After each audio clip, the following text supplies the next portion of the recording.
So Taylor, it's very important, obviously, that parents get the right school for their child. How should they go about actually making that choice, choosing the right school for their child?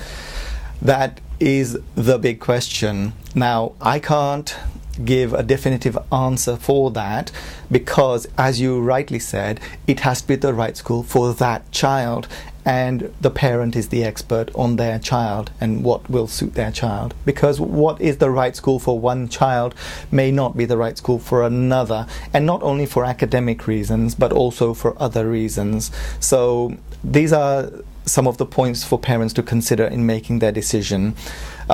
First of all, a visit to the school is a must. If you're considering sending your child to a school for probably the next 5 years and quite possibly for the next 7 years of their secondary schooling, then I think that warrants a visit, at least one visit. So most schools have their open evenings in September and October of year 6, so that's a must.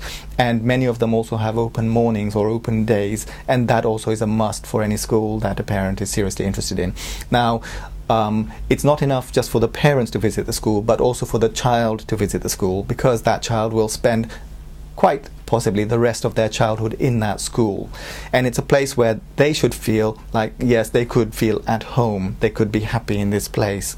And there's schools, they all have a different feel, and when you go there, yes, the schools all put on a little bit of a show when they have their open evenings and even when they have their open days, but still you get a sense of the atmosphere of the school, the feel of the buildings, the way that the staff are and the way that the children are, and so on. So that will help to make a better decision, because you can get a very different impression of a school when you actually go there compared to how it appears on their website or compared to what their league tables say.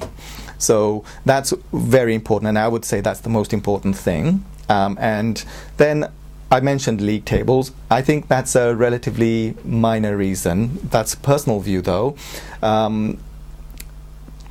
But you might want to have a look at the league tables to see whether the school is up and coming, or whether its results are in decline, or whether they're stable at a reasonably good standard, or what have you. So you can look at the league tables. Now, for parents looking at league tables, what I would say is this, that GCSEs are interesting, but A-level results are more useful. Because for most parents who are considering sending their children to grammar school, they're aspiring that their children will very likely go on to university. And it is the A-levels which primarily will open the door to university. So, and the grammar schools generally do very well, all of them, across the board in GCSE. So there's not much to distinguish them from one another. But when it comes to A-levels, the differences are, if you like, more marked.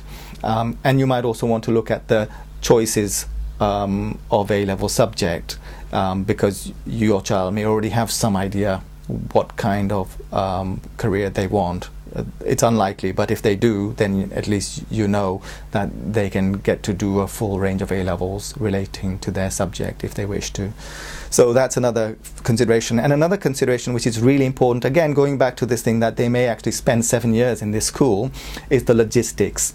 Is that if it's going to be an hour's commute each way every day for the rest of their school lives, that's taking out a lot of time over those 7 years, and it can be quite a long day for the child. So the logistics of it, the location, in other words, how easy is it to get to the school and so on. It might be that the school is far, but there's a convenient bus service, so then that's solves the problem, but that's worth looking at. So the logistics is a factor to consider.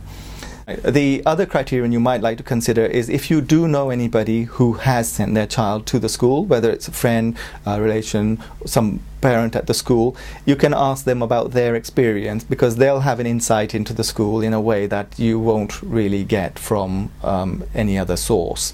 So that's worth considering.